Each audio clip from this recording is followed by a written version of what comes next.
What's up, everybody? Aloha Monday to you all. What's going on?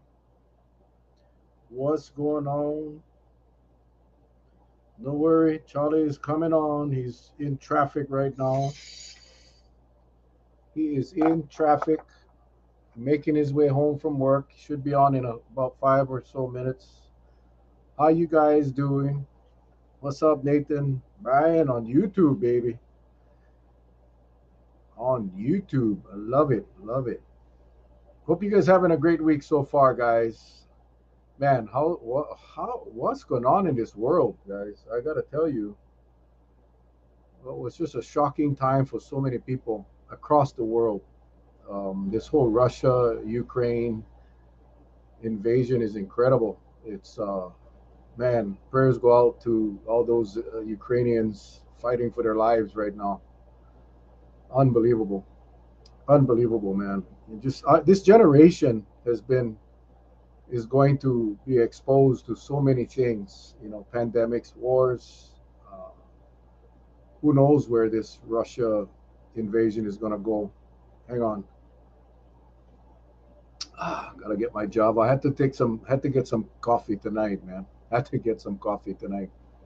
Anyway, Charlie's coming on, guys. Don't worry. What's up, Dwayne? All the way from Michigan. What's up, Mom Anita? Thank you for watching. Tonight we got Dr. Dworkin, all the way from the Big Island, infectious disease specialist. My pops is on with my brother Jerry and my sister Christine in Washington. Stepmom is back in the hospital, fighting this damn COVID with all she's got. Yesterday was a really bad day. She's today was a little better. Continue to pray for her and the family. Um, it's just hard to watch these things unfold. But my brother Gerald is up there. Flew up last night to be with my dad, and got a chance to see my stepmom today. So yeah, thanks for the prayers, guys. Thanks for the prayers. The power of prayer cannot be denied. Cannot be denied, and she needs all our prayers right now. So thank you, thank you, thank you. Whew, lots to talk about. Hawaii gets 9% of its fuel from Russia. The State Department is considering making the purchase of Russian oil a sanctioned purchase, meaning that we'll need to make up the difference. Yeah, I mean, just so many, it's almost a show in itself just to discuss what, opinions on what's going on. I know what I'm about to say is not very popular with a lot of people, but, America has to get their energy independence back. We cannot be held hostage by enemy countries. I mean, it just goes without saying, right? I know there's those that are the environmentalists that don't want to see us uh, drilling for oil or creating our own energy. But at the end of the day, I mean, look at where we're at today. Yeah, we're subject to the terms and conditions of Russia, who is a run by a very crazy dude. So yeah, but again, that's a whole different story. We can walk and chew gum at the same time. We can. I mean, tell me, just answer me this question, right? What's the difference of bringing in a billion barrels of Russian oil versus producing our own? If we became energy independent and we wouldn't have to rely, we as a country wouldn't have to rely on other countries like Russia. We'd have more leverage, but it is what it is, and we'll see how this thing plays out. But in the meantime, I watched the videos of those ladies, the women, the children, the young ones. Breaks my heart, breaks my heart. And then listening to the people here in our own country who are complaining about loss of freedoms. Little different perspective. Freedom, really, your freedom. What the hell freedom did we lose? Really, what freedoms did we lose, people? Help me. What freedoms did we lose? There was a period of time, yes, there were some lockdowns, but uh, you did not lose. You may have lost some privileges. You may have lost some privileges. You may have lost the ability to go into a restaurant if you're not vaccinated and you didn't take a test. Is that a right? No, it's not a right. Can you walk in a restaurant without a shirt? No. It's a choice you make. If you don't want to take a test or you don't want to get vaccinated, then you don't go into the restaurant. It's not a right, it's a privilege. So when I Baba, there's Charles. Hey everybody. So Right so on. real quick, let me just wrap this up real quick. I mean, it frustrates me when people compare, when they keep grumbling about loss of freedoms. We didn't lose any freedoms, people. We made choices. We made choices, and no one's freedom got taken away. Freedom, freedom, freedom. Come on. Anyway, I just bothers me when I watch these poor Ukrainian people, moms and children telling their husbands and brothers and dads bye because they may never see them again. Bless you. Anyway, welcome back, Charlie. Everybody's happy, man. You are back. I think they got tired of me, but welcome back, my friend. It's good to have you back, sir. How are you? How are you doing, Mel?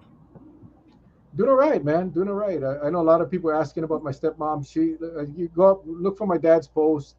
She's fighting hard with this COVID, and yeah. So I'm not going to be very tolerant of people tonight that are going to post crap about COVID as being mild. I'm not going to tolerate it. I'm just going to block your ass and it'll be done. Okay? Well, Because I'm just not in the freaking mood to deal with people like that. You know. yeah. Well, the best thing to do is just do it. Not even let them. Not even give No, them. I'm not. That's. I'm not. There will be no warning. Yeah. There will be no warning. And I just, like I said, maybe some of these people never had it been personally affected by COVID. Maybe not. I don't know. Maybe they just, I honestly think people. I've been thinking a lot about this, and I think people enjoy fighting. I think people enjoy, or they want to be victims. Not of COVID, of course, but they wake up in the morning and they see something on Facebook or YouTube or wherever on the news, and then they load up the ammo and they go in after them just because maybe they feel better by being a hater. I, you know, uh, Maybe they just feel good to step on people and talk down to people. Maybe it elevates them. I don't know. I don't know. Last week we talked about the pivot, right, Charlie? We talked about, we've come to a time now that we really gotta focus on ourselves and taking care of ourselves. I think Charlie's exact terms or comments were, or I'm sorry, Miskovich was, we're on our own. And you know, we'll talk to Dr. Dworkin tonight about his perspective of what's going on. I said this last week, and I know some people get upset, even some of our villagers, because they some of our villagers as well. They we're fighters. We're fighters for health and safety. But there's no way we can stay with all these restrictions when the numbers don't dictate it, right? I mean, are we truly at an emergency level right now? I don't know. We'll find out from Dr. Dworkin. But being that the governor hasn't lifted our mask indoor mask mandate yet, and that'll probably come at the end of the month, it's going to give us an opportunity to see how the rest of the country does, to see how Honolulu does, and now, in fact, I should say the whole state, because effective today, Kauai, Maui, actually Maui was a few days ago. Kauai, Maui, Big Island now have lifted all county restrictions. All of the islands have lifted the county restrictions. So the only restrictions left for the state of Hawaii, safe travels and the indoor mask mandate. And that's going to probably go, like I said, to the end of the month when the emergency declaration expires. So it'll give us a few weeks to see how the rest of the country is affected, how the rest of the state is affected. And at that point, and Dr. Dworkin just popped into the green room, it could very well be that we're at a place now that we can lift some restrictions. What bothers me, though, and we'll get Dr. I know he can hear us. What we want to hear from Dr. Dworkin is that what I don't see is we don't have a plan once the outbreaks start to happen, once the variant starts to make its way or variants start to make its way our way. It's going to be very difficult for our state to reinstitute some of the restrictions that have been Well, lifted. I So wanted to say something, if I may. go ahead, sir. You know, I said this for a long time. It was very evident that there were those that were listening, there were those that weren't listening. So, I tried to err on the side is that, just keep an even cool head and do what we got to do to keep ourselves safe. Well, I heard one of our politicians, a good friend of ours that we had on our show before last night, she said that there was a lot of government intervention. And I'll tell you the reason why. First of all, we had an opportunity as human beings to be disciplined on our own, to do it on our own, and we failed. That's why the government had to step in and put all these mandates on us because we weren't really good at policing ourselves. And then what they did is they took that and said, you know what? The government has taken away our freedoms. Wait, if we would have just followed the game plan and just be disciplined and just be responsible for our actions, I don't think any of this, I don't think any of it would have been placed on us. But because we started to live in a very short term, and that is, we only could see as far as the tip of our noses, and everything was, oh, the thing almost falls, so figure we're just going to buckle loose. And what happened? You taxi the medical field, hospitals was getting overrun, and that's the bottom line. That's the way I looked at it. So last night I was this close in calling our friend and say, hey, please, I love you, but at the same token, please don't say that there's too much government intervention because why? We couldn't do it on our own, and that's just the plain truth. If we did it on our own, none of this would be here. That's all I wanted to get off my chest and also say aloha and welcome to our esteemed guest tonight, the one, the only, and if you didn't get his book, there it is, the one and only Jonathan Dworkin. How you doing, Doc? Very good. Thanks for having me, guys. It's a nice intro. Welcome back, man. It's been a while. I mean, it's been a wave since I was here last. Yeah, absolutely.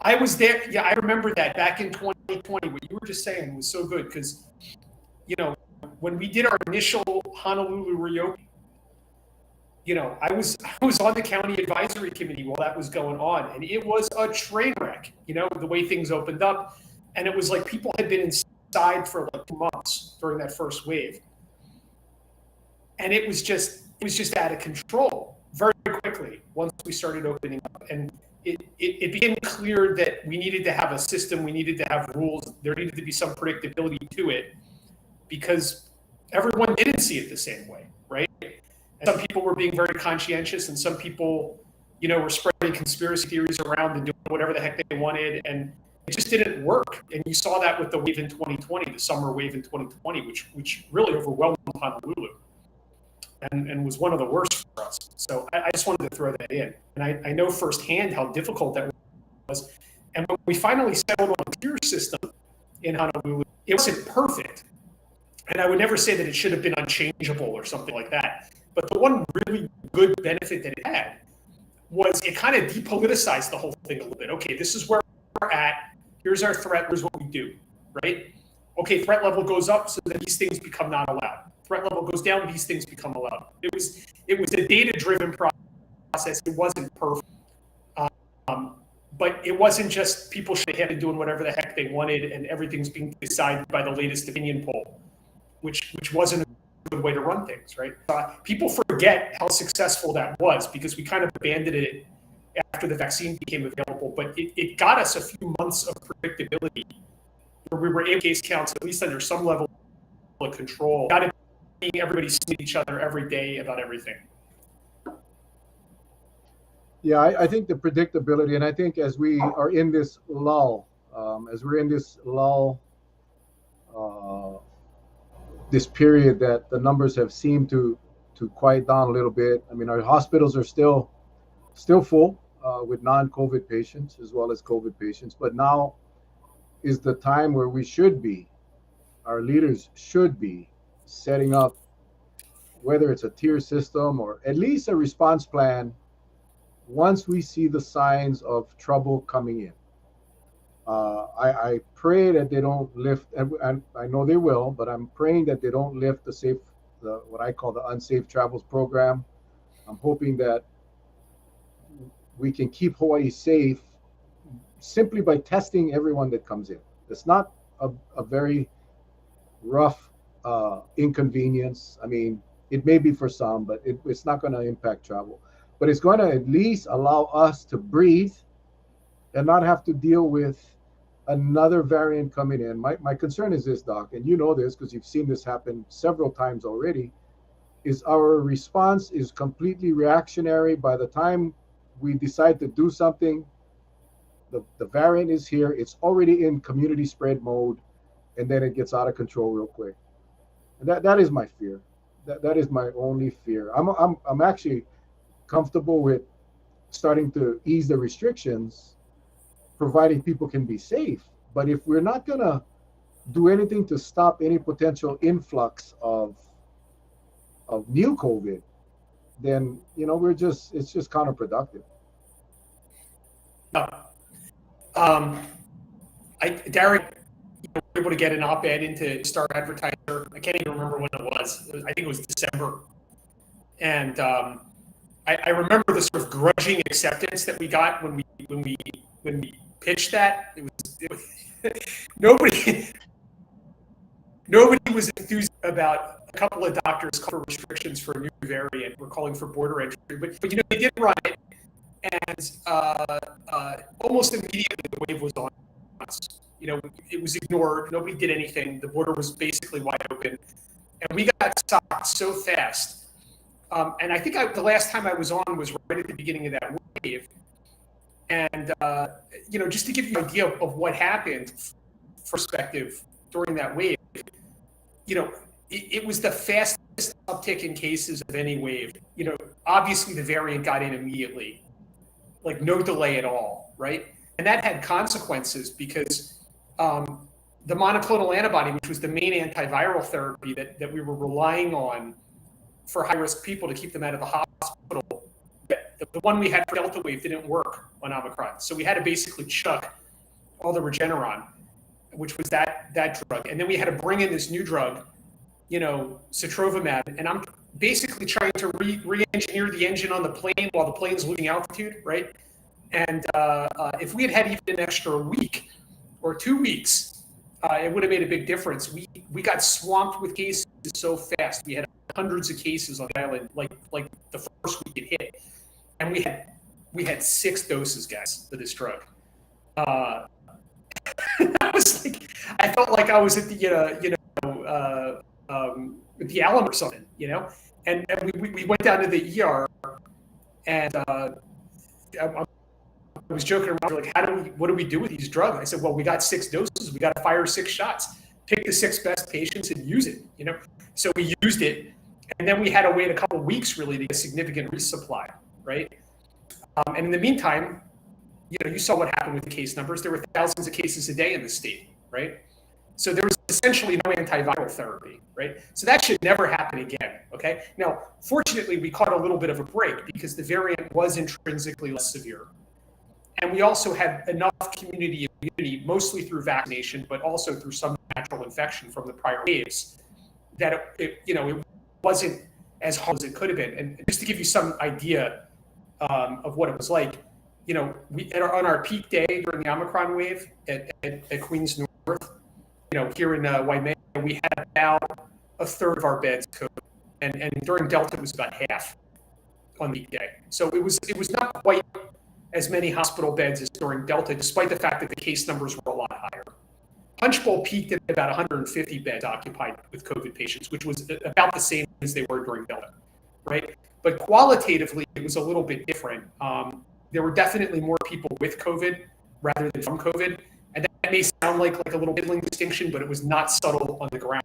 There were a lot more people that were being admitted for some completely different reason who just happened to test positive for COVID and were either not symptomatic at all or barely symptomatic. And that really was not an issue with Delta.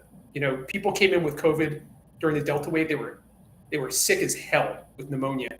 Here we saw more people that just sort of seemed to incidentally have COVID. And that goes to show, well, first of all, that the variant was a little different, but also just that there was way more of it in the community. Way more of it, So I found myself...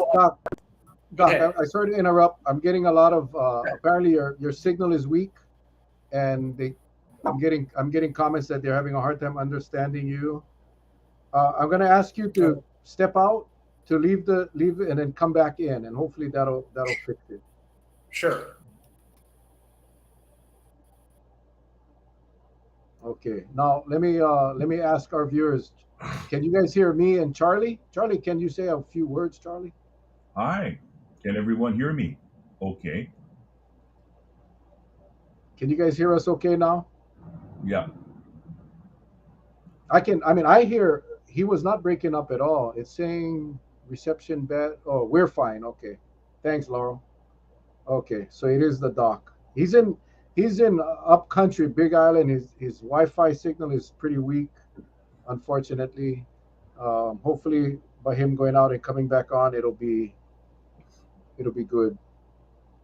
So anyway, I think the doctor, this is the difference, people, when you listen to a doctor who's actually working in the field, front line with the patients, versus listening to politicians or other self-proclaimed experts. I think when you hear it from a doctor that is treating these patients. Thank you, everybody. We got you. Oh, awesome. Everything is cool. So we'll just wait for him to come back. But I think I don't know how you can argue with the doctor and the concern that he has. Okay.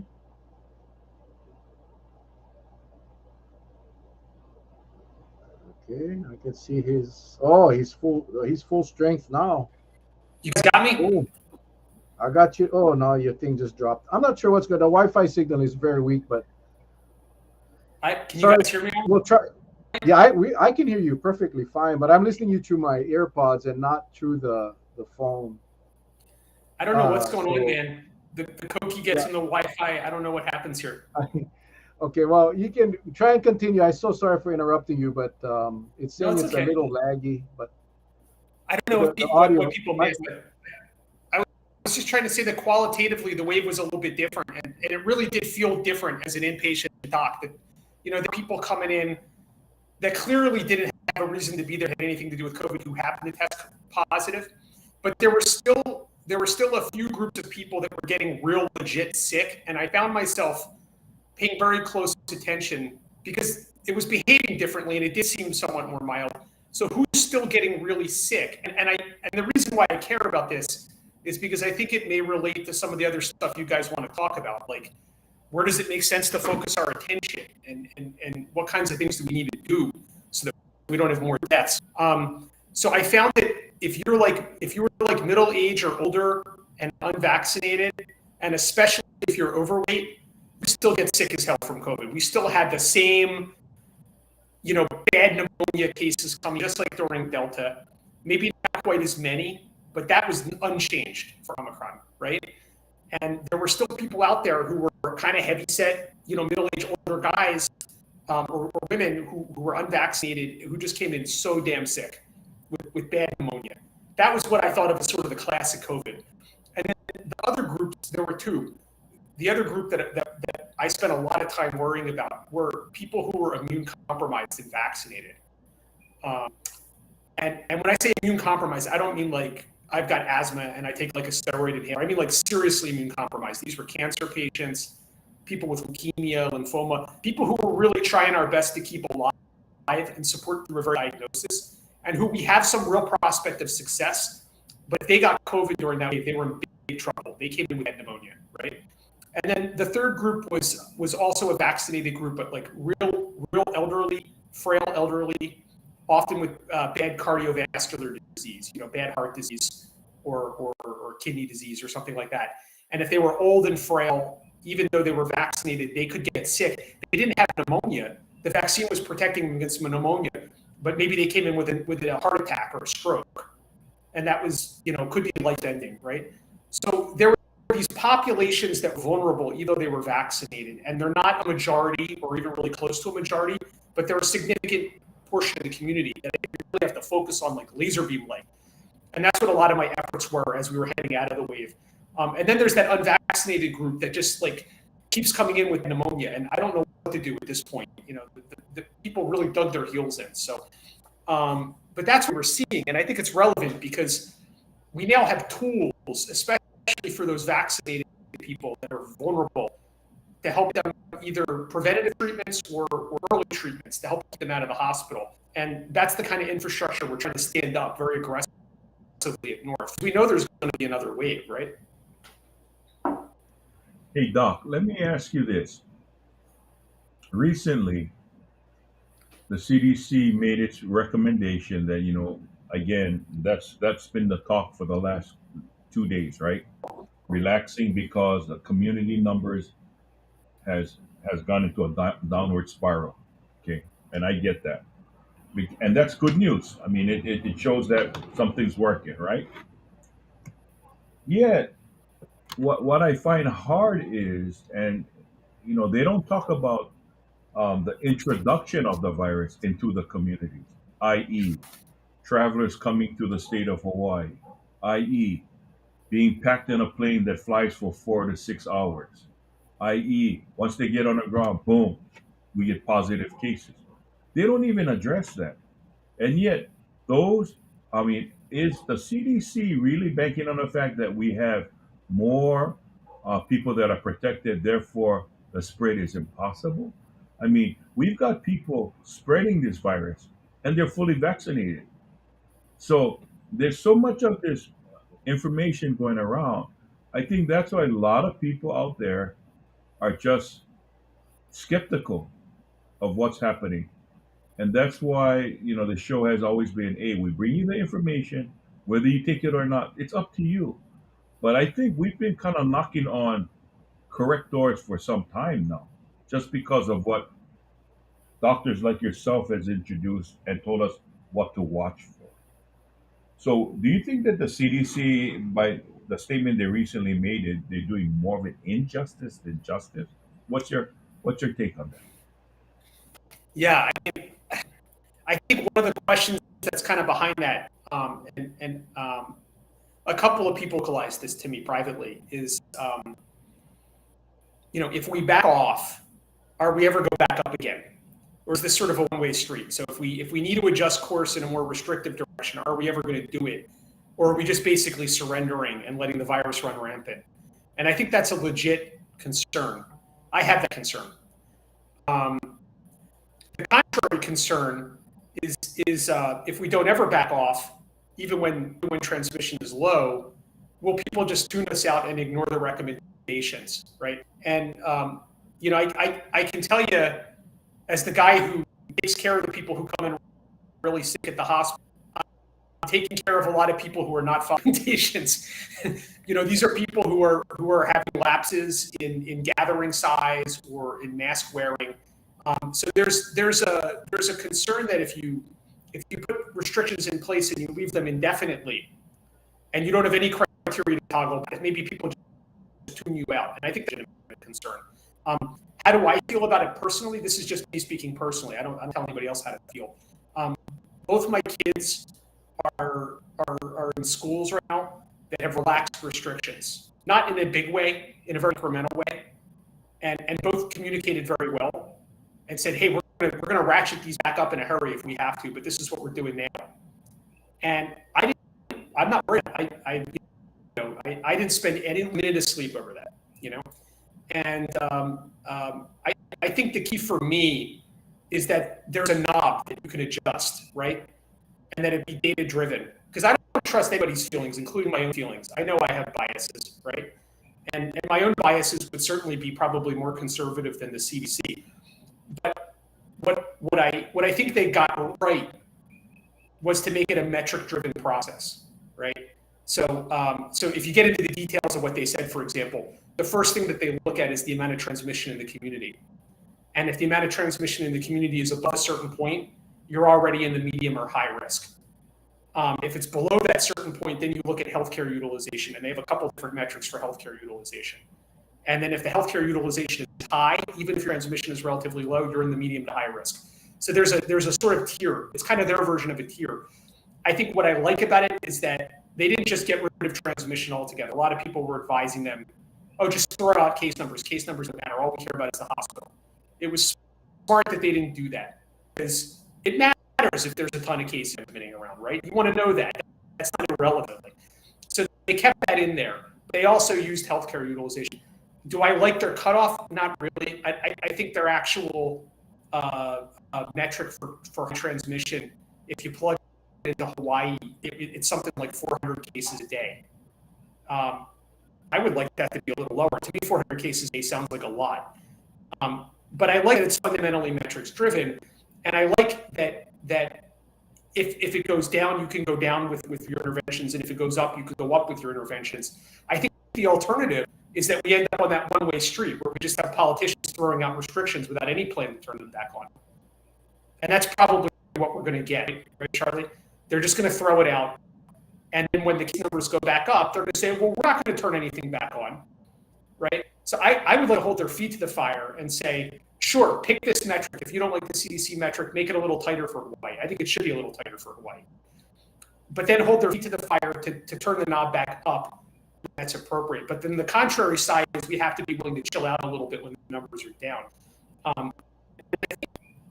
I'm fundamentally comfortable with this. If what is today, the 28th?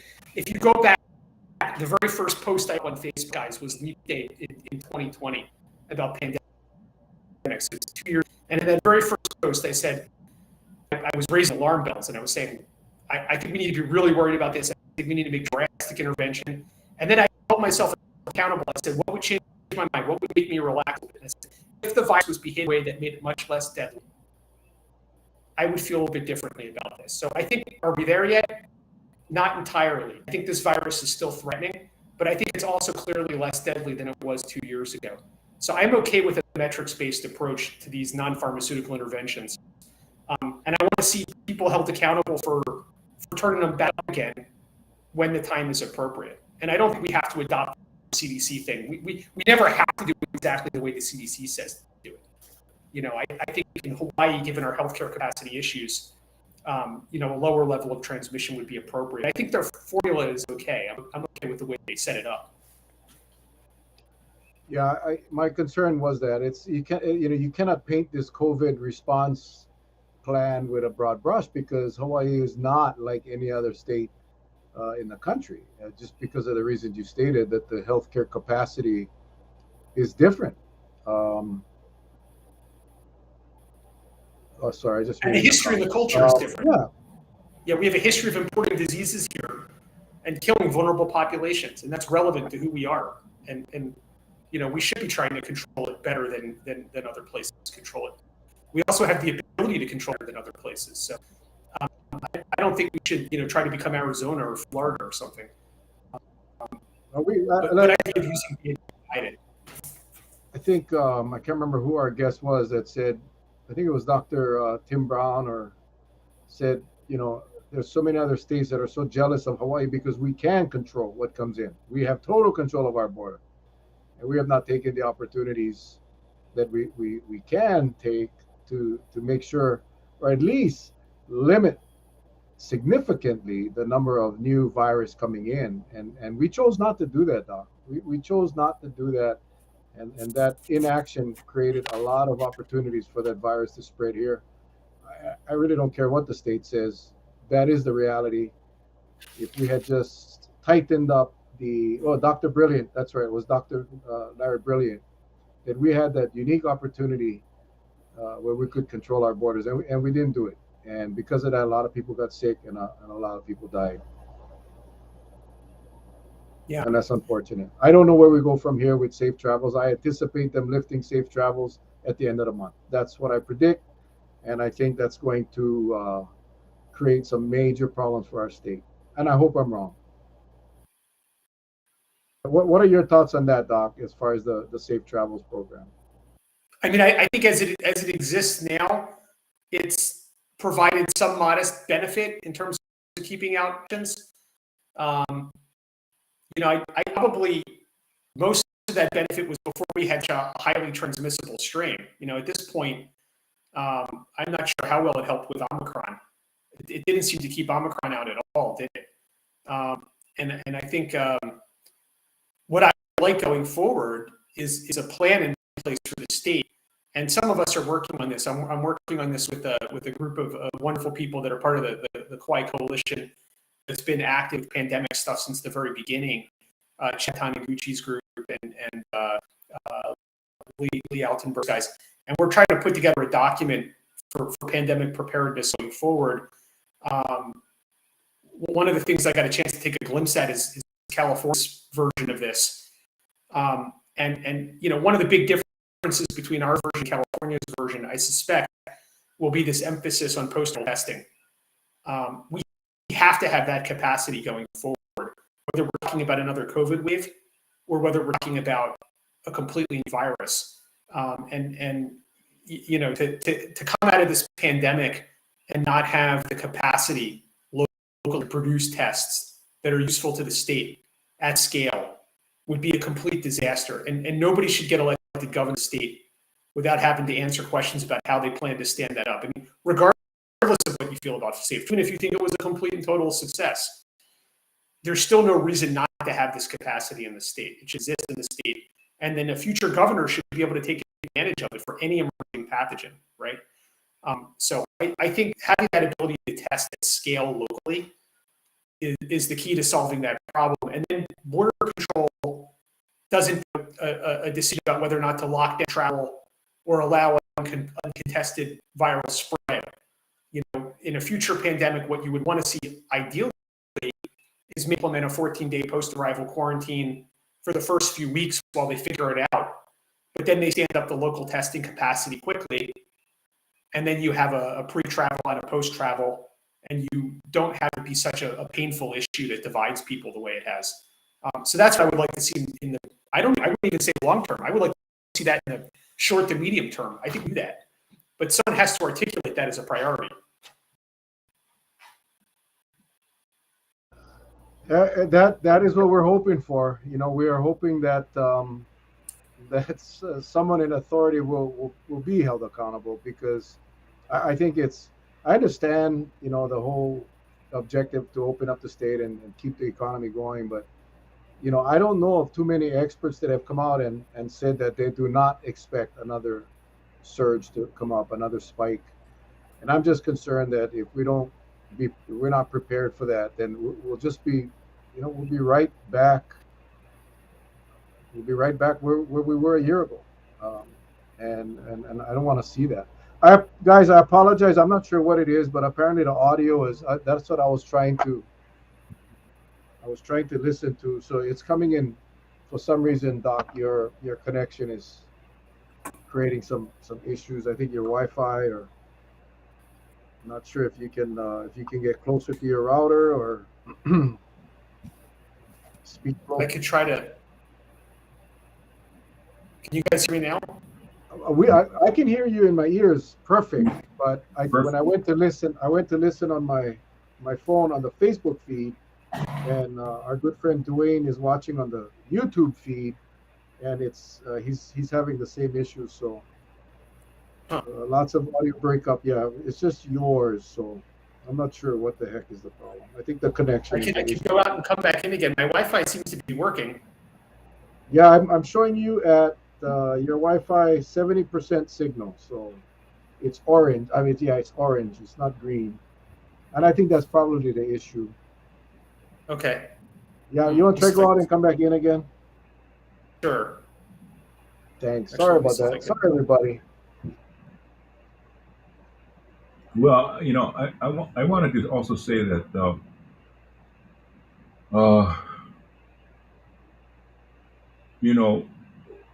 we definitely. I mean, I don't want to sound confusing now, but we definitely have this disconnect between us and them. Okay, first of all, I'll go back to what I said earlier a couple weeks ago. I've gone 2 years now without getting a flu shot. And this is the first time because I used to get flus every year like clockwork, right? This has been the first time in 2 years that I can say I haven't gotten sick once since using the Same mask. here. Same here, man. So, what's wrong with that? But, that's one. Two, I've had the pleasure of being around in some areas where I don't smell halitosis anymore because everybody get their mask on. It may sound crazy, but hey, I mean, unless I dream it. Three, I kind of wonder at one point, do we just hang everything up and we roll the dice? Because I tell you this, if that becomes the only option at that point, this is a free country. I ain't gonna be a part of that. I'll just stay in my little corner of the world and I'll just keep on keeping myself safe. Because that's what I've been preaching. I know that's what you've been preaching, and every guest we've brought on here has been preaching the same darn thing. So, Yeah. I mean, I don't know. I don't know if they think because yeah, I've seen our numbers go up here on Kauai, but then I still see some people coming in. It's so damn miserable. I mean, how can you enjoy your vacation and starting off sick already? I mean, how can that be? I mean, I want to go someplace where I know I'm gonna have a nice time, not where I'm just miserable because I'm sick, you know. And those kind I of things, agree. real. It's real hard for me to understand. So, with that said, No, I just the doc popped on with his phone and the signal was full strength, so I just mhm. texted him back to say come back on the phone because that was 100%, so that'll work. But no, I agree with you, Charlie. I mean, but we knew that this day would come where they would start lifting restrictions, Mhm. and but again, Charlie, it goes back to what is your comfort level. Um, I'm like you, bro. I did not get the last 2 years. I have not gotten sick. Knock on wood. Knock on wood. And I didn't get the flu shot either for the last 2 years. And here we go. Yeah, that now I got you at 100%, Doc. Yeah, sorry about that, guys. I don't know what was going on. It's the same Wi-Fi.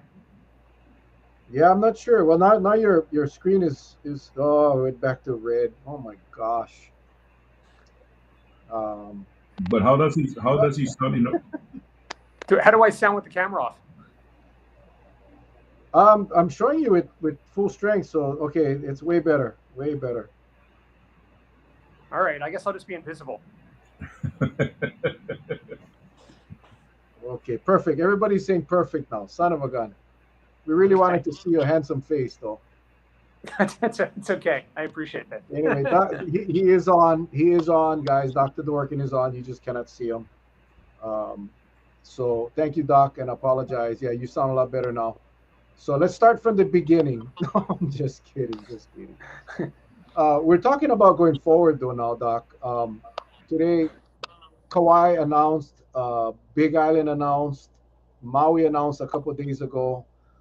Oahu announced that they're going to lift all county restrictions on the 5th. So, in essence, all county restrictions have been lifted. The only thing left right now and the mayor's doing a I mean, the governor's doing a press conference tomorrow. So, we'll see what he says. I anticipate him saying that he'll lift all restrictions at the end of the month. But I know you talked a little bit about it, but you think what's your thoughts on the B1, B2 variant? Any Every expert has stated that there is no doubt we will get another variant. We don't know how contagious or how severe it'll be, but what's your thoughts overall with COVID and going forward and having absolutely zero restrictions? And Yeah, I mean, we're going to get the. I don't know about a plan to adjust other than the day to day. Yeah, no, I think you guys are right that there's this concern that government is just kind of washing their hands of the whole thing, right? And we're going to have other variants. We already had BA2 transmission in Hawaii. One of the main issues we're having is that the variant report that comes out from the Department of Health is weeks behind what's going on the ground. And I don't know why that's being allowed to happen. Even if we just got a quick and dirty preliminary once a week update from them about what's currently circulating, we would have much better, situational intelligence. It matters because the monoclonal antibodies, which are the best antiviral therapy that we have available, really depend on what the predominant circulating variant is. So I've had several conversations already with people in microbiology where, we're trying to clarify, the kind of battlefield as to what's circulating around us so that we can order the right drugs and have the right drugs on hand. And these variant reports that come out 3 weeks, 4 weeks after the fact are just not timely enough for us to make those decisions. The good news is that we have antiviral therapies that work now, right? So, and there seem to be more of them. So I was concerned between Delta and Omicron that we were going to lose monoclonals altogether. Well, it turns out we had to shift to a different monoclonal. And we now actually have 3 different monoclonals that are either available or soon to be available, plus 2 different oral antiviral therapies. And is this perfect? No, because none of those treatments is perfect. And when I say perfect, what I mean by perfect is a treatment that you can just get to people very easily early in the course of their illness that works really well and has almost no side effects. We don't have that yet. Each of these treatments still has warts. Each of them is still a pain in the butt to deal with. But we're going to get to a point, I think, in the next 6 to 12 months where we have better and better treatments. And if we can get those treatments out to people early, that's going to further knock down the morbidity and the mortality of the disease and make it less of a threat. But we're not quite there yet. And I'm constantly scrambling to figure out what's circulating so that I can, retool our clinic and retool our ER so that we have the right drug to kill the thing. And there's still a lot of people that are not accessing those therapies in a timely way because they don't know about them, or because they don't believe in them and don't trust our system, or because they're doing some homeopathic thing that they read about on the internet. And the people who come in late are the ones that are still getting very sick. Well, in order to get an accurate variant report, and the last one I saw was several weeks ago. I think we had 29 cases in Hawaii. I don't know what it is today because they haven't updated the variant report. But if you don't have testing, PCR testing, and I'm hearing a lot of the testing clinics are being either closed or being reduced. The hours are being reduced, or the actual clinics are just being reduced, because they say the demand for testing is no longer there because a lot of people are doing home testing. But you cannot have an accurate variant report if you're not testing. If we're not doing regular routine surveillance testing where we have a pretty good snapshot of the community and having those genetically sequenced, how in the world are we going to know what the real number of variants are here? It's hard. Yeah, I think you're right. We should be testing a fairly high percentage of our total cases. So one issue is like, what percentage of cases are you testing? Another issue is how timely is that information? How quickly is it available? And then the rapid antigen tests have created some problems because there were a lot of people during Omicron that never actually got formally diagnosed, in any kind of formal way. They tested positive on a home rapid test and then self-isolated, right? I actually think that's kind of not such a big deal because I'm glad people were able to get access to rapid diagnostics. And I don't get as upset as the Department of Health gets when things aren't reported immediately. I'd rather people know what their status is, even if we don't ever report. But I agree that what that means is that we almost certainly had a huge undercount of active cases, right? I think the gold standard is to be able to sequence these things quickly and provide up-to-date information. And there are lots of places in the world that do that. And in our pandemic preparedness plan going forward, I know that's a big point that we're going to emphasize, because people have already given me feedback on that this data sharing issue is enormously important, and it's something we haven't done well enough. And it's a key part of preparedness, because if you know what's going on, especially as we move to what people are thinking of as endemic, I hate that word now. I don't trust it anymore.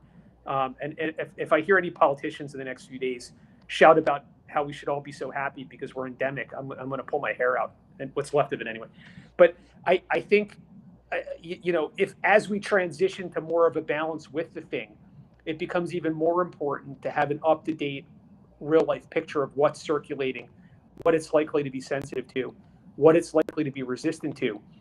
Because part of being in balance with it means that a guy like me can kill it when you get it, so that you don't get sick, right? And we now have the ability to do that. So, I tell all my patients, especially the vulnerable ones, the vaccine is your first line of defense, but it's no longer the only line of defense, right? There's a second line of defense now, which is antiviral therapy. And we're developing that quickly, but you got to take advantage of it. You got to call me if you get sick, right? So don't go on YouTube and watch YouTube about what to do when you get sick. Call the clinic right away and say, I just tested positive, and we get you in right away and we treat you. And this is something we couldn't do before, right? But if we don't know what's circulating, that becomes a lot of guesswork. Well, one thing that I'm really erring on the side of caution, Doc, and I want you to weigh in on this thought, and that is moving forward, because we really do not have an accurate way of finding out. You remember when we did that surveillance testing at the H3 tunnel? The government had no problem getting all those tonloads of test kits and blocking down an entire highway to get everyone on Oahu tested. And I think that, and tell me if I'm wrong, but, in order to really get a handle on this, I think we need to do, at least on every island, do something similar. So at least we can say with certainty, the Hawaiian Islands have beat this thing, or no, we're still not out of the woods. I mean, there's no real way of doing it. So what's your take on that, Doc? I remember that highway testing, and what I remember about it was we had an absolutely raging epidemic going on in the city in very specific subpopulations at that time. And it tended to be crowded housing, and it tended to be some neighborhoods more than other neighborhoods, right? And it tended to be following certain social pathways, right? And then we did the highway testing, and you had all these healthy people driving down the highway to get tested that day or two, because they were happy to have access to a test. And I was happy that they had access to a test too. But I think we missed the epidemic because we didn't saturate the right part of town, right? And it was a little bit like an untargeted missile. We just kind of shotgun tested everybody who wanted to test in Honolulu. But I think that might make sense if you're having something like an Omicron wave where there's just so much diffuse transmission everywhere. There were times during the peak of Omicron where the prevalence of COVID in the community might have been close to 10% or something. And when it's that bad, it makes sense just to test everybody all at once to knock it down if you can. But most of the time, I think it's better to sort of target at high-risk populations, especially if there's a limitation to the number of tests. Now, there really shouldn't be at this point. And that's the beauty of mass-producing rapid antigen tests.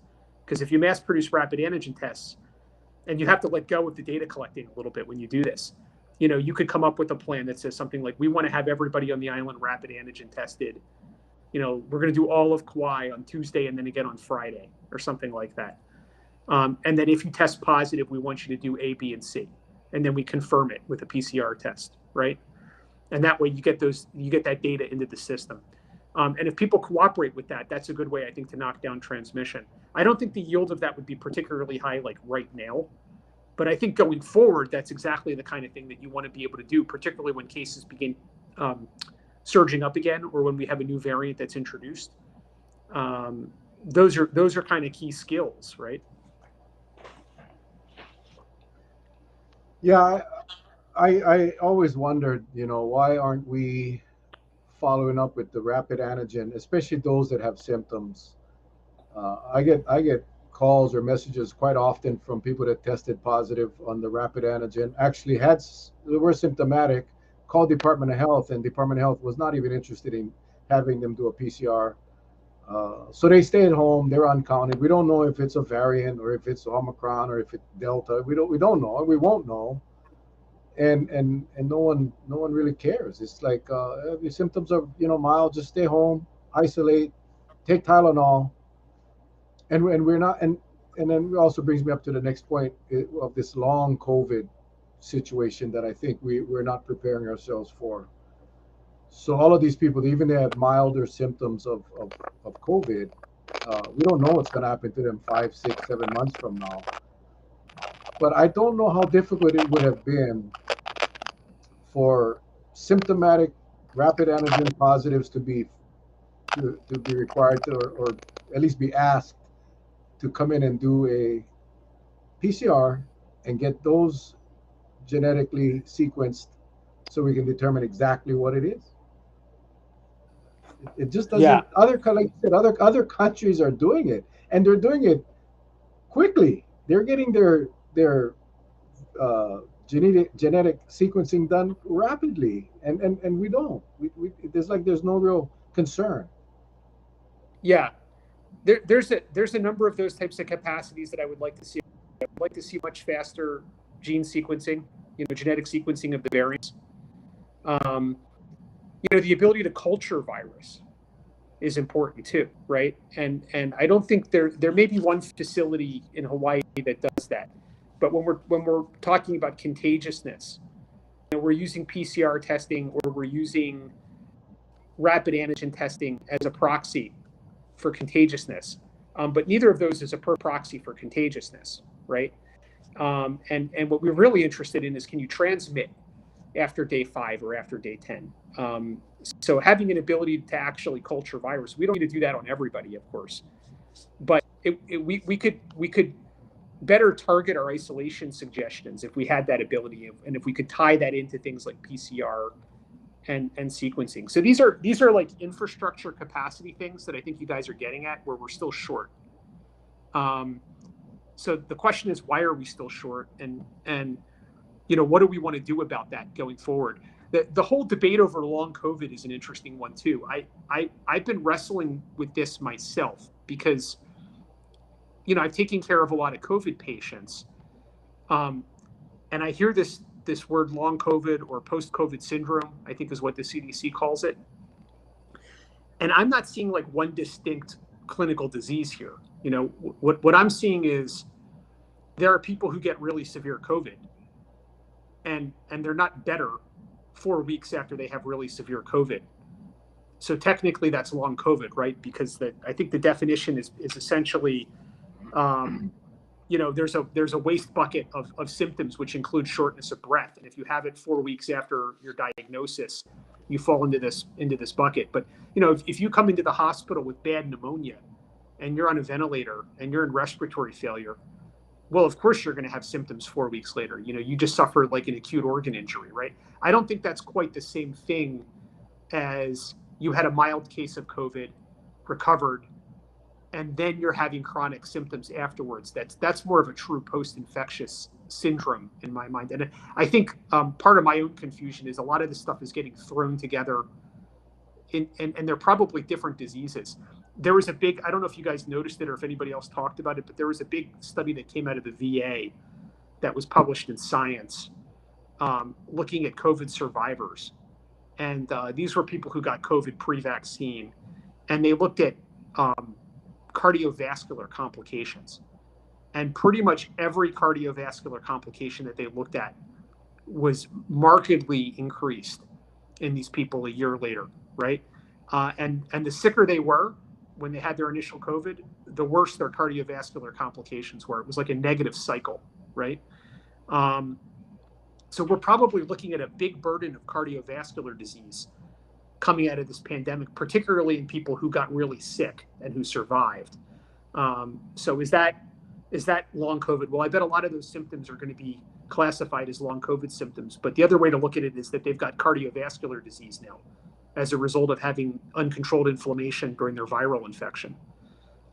So I think there's probably a few different things going on here. And we're going to spend the next several years kind of unwinding the different types of syndromes that people have coming out of COVID. Some people are just going to be recovering from a really severe illness. Some people are going to have a real autoimmune type process from their immune system getting messed with. Other people are going to have cardiovascular damage. And we're going to be busy figuring this out. The good news is that if you get vaccinated before you get COVID, you're less likely to have long COVID. There was just a study that came out of Britain a couple of weeks ago showing that double vax, they didn't look at boosted, but double vaxxed people had a major reduction in long COVID. There was another study which was even cooler that was done in Switzerland where they actually took people who had these post-COVID symptoms and then they vaccinated them. So they used the vaccine as a treatment. And 30% of them had their symptoms go away. 60% of them had improvements in shortness of breath, right? So this is really fascinating. And it suggests that there's something about the body's response to a vaccine that primes the correct kind of immune response that is both protective, but also potentially a treatment. So I think there's a lot that we're trying to figure out here, and we're going to be dealing with this more and more and more. I guess for people like you, it's kind of an exciting time because only nature can create a pandemic, right? It's not something you can study in the field.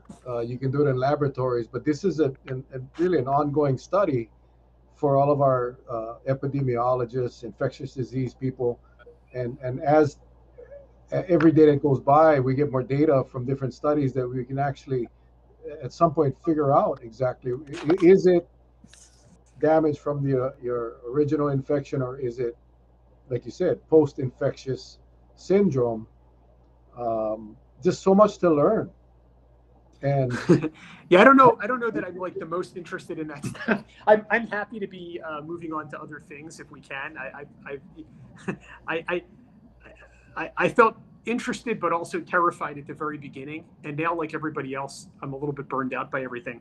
But unfortunately, I think the burden of this illness is going to be with us for quite a while.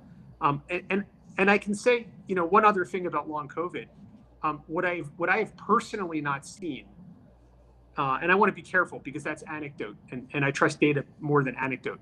But what I have personally not seen is a lot of people who are vaccinated and have mild breakthrough illness who then develop bad long COVID symptoms. I'm not saying it doesn't happen, but I have not had a lot of those phone calls at my clinic. And I've gone the extra step and talked to several of my friends in primary care at different settings, both in Hawaii and on the mainland. And I've said, hey, are you seeing a big wave of long COVID in your vaccinated patients? Friends of mine who work in areas of Honolulu that have been hit very hard that do primary care, and friends of mine that work in the Northeast that got hit very hard. And they've all said the same thing, which is, no, I just haven't seen a lot of that. And that makes me wonder, when we have these studies that come out that say something like 15% of people or 20% of people, regardless of symptoms, are having long COVID.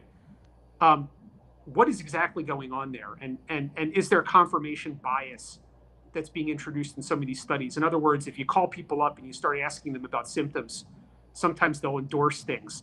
But would those people have gone in and volunteered that otherwise? And I think that's another thing that makes long COVID kind of tricky to study.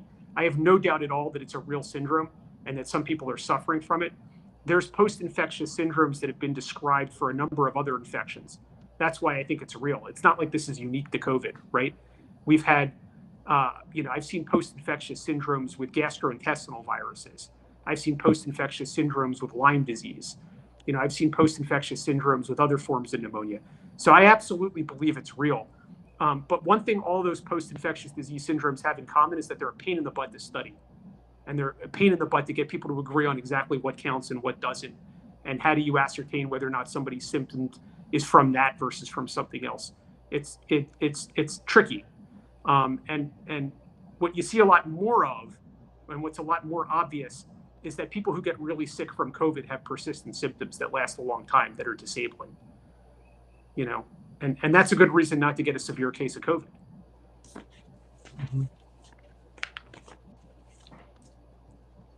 Dormant genetics being ignited by COVID. That's a question. Does that sound?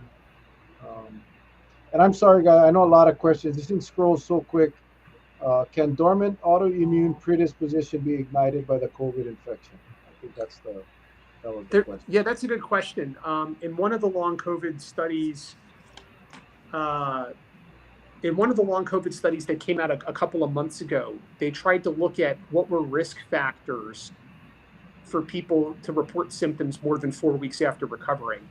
And they were trying to get it sort of like, what's the pathophysiology of the disease? How does it happen?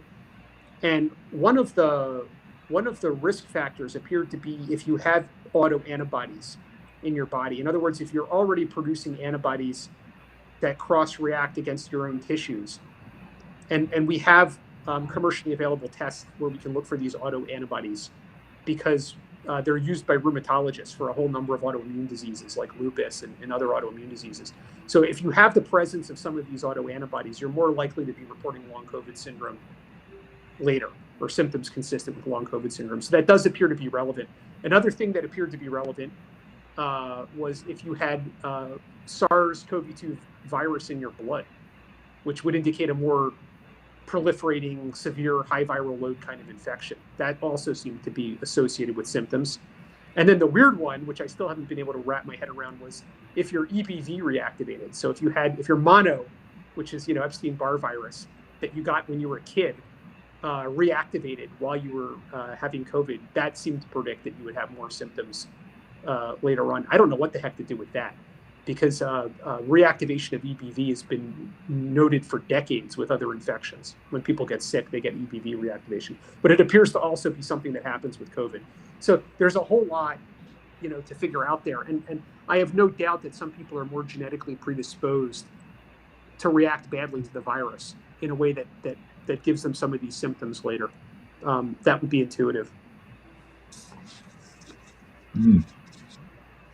I know there was a question earlier about why do some people get really sick, some people don't get sick, why, vaccinated, same type, same dose, same this, same that. And I think it's all like what you just talked about. Everybody is different. Everybody's immune system is different.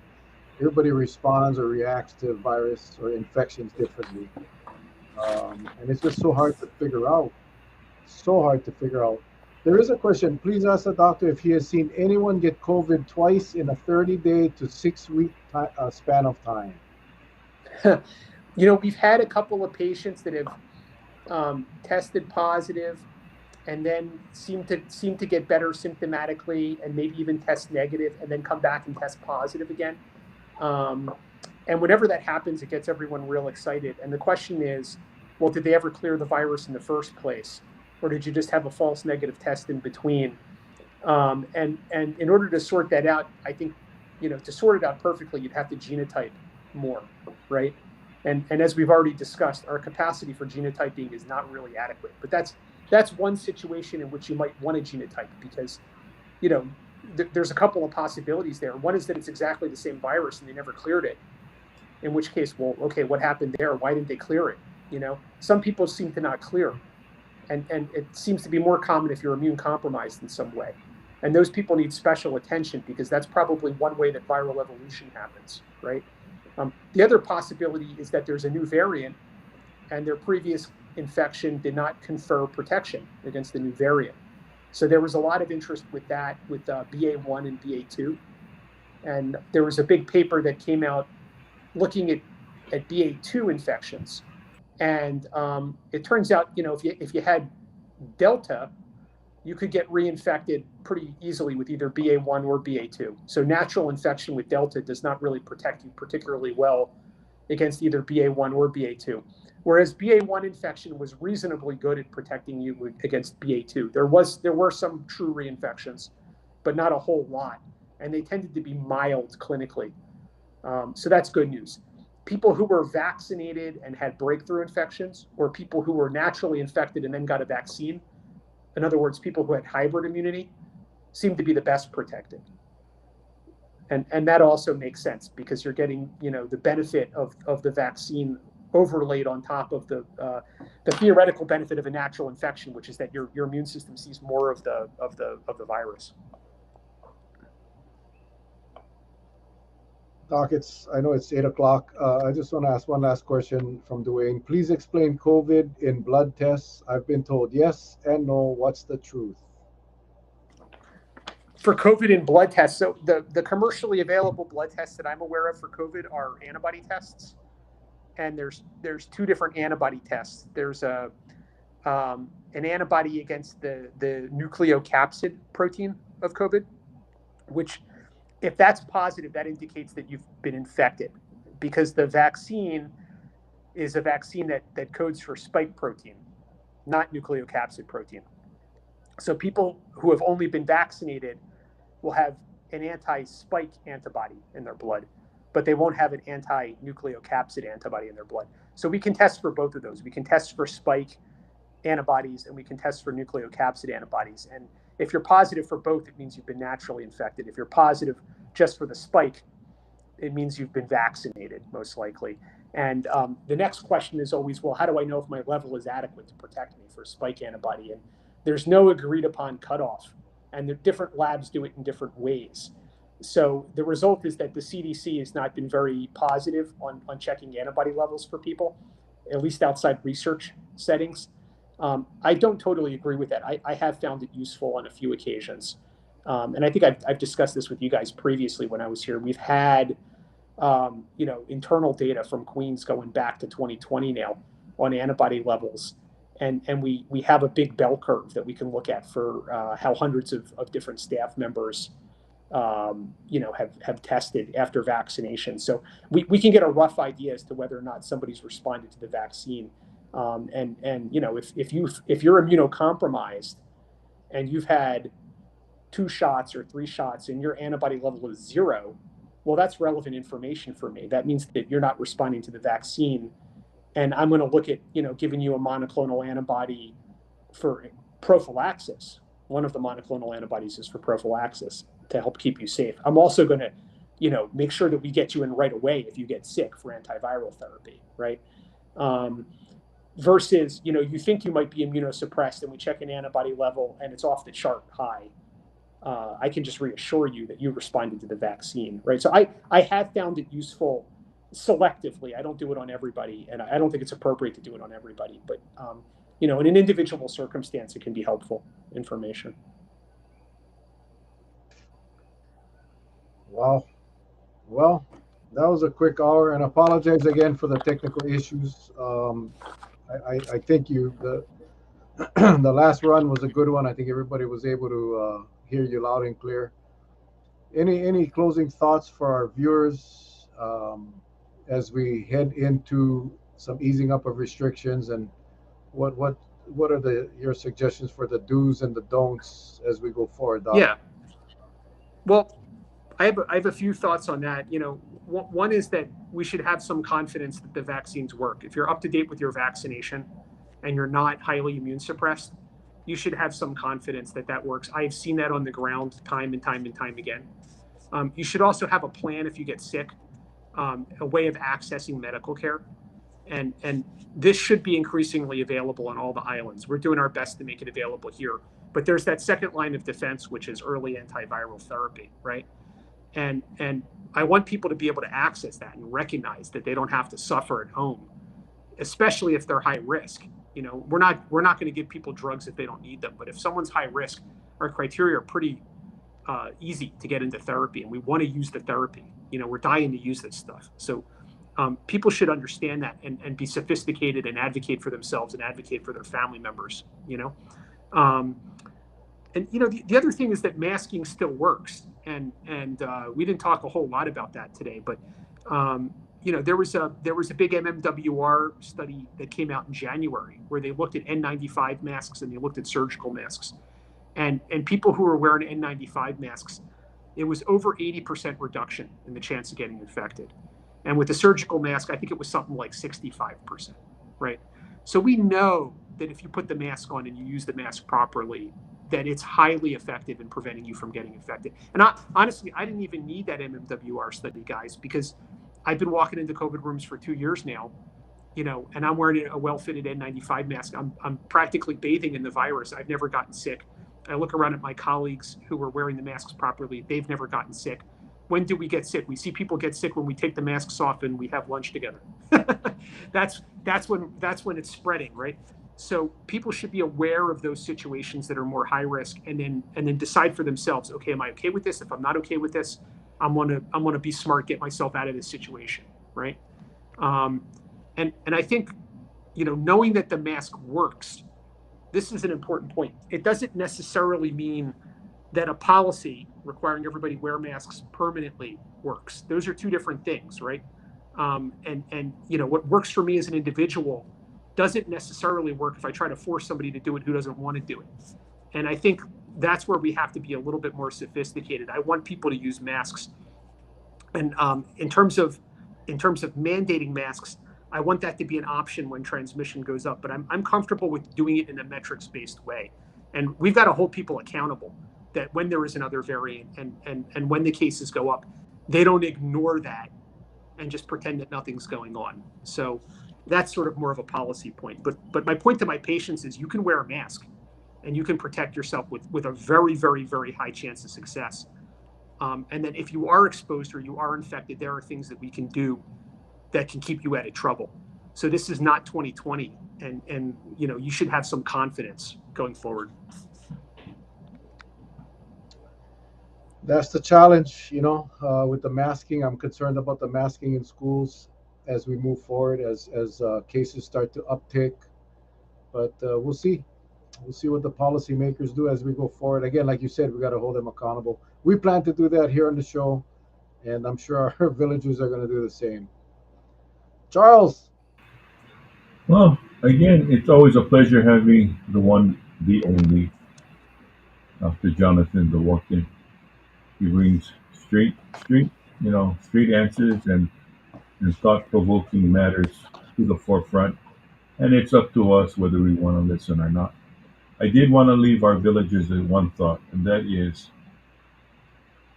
I firmly believe that we as adults, if we can just own up to what we're confronted with, and that is, if we get sick, just call it like it is, we're sick, and go get some help.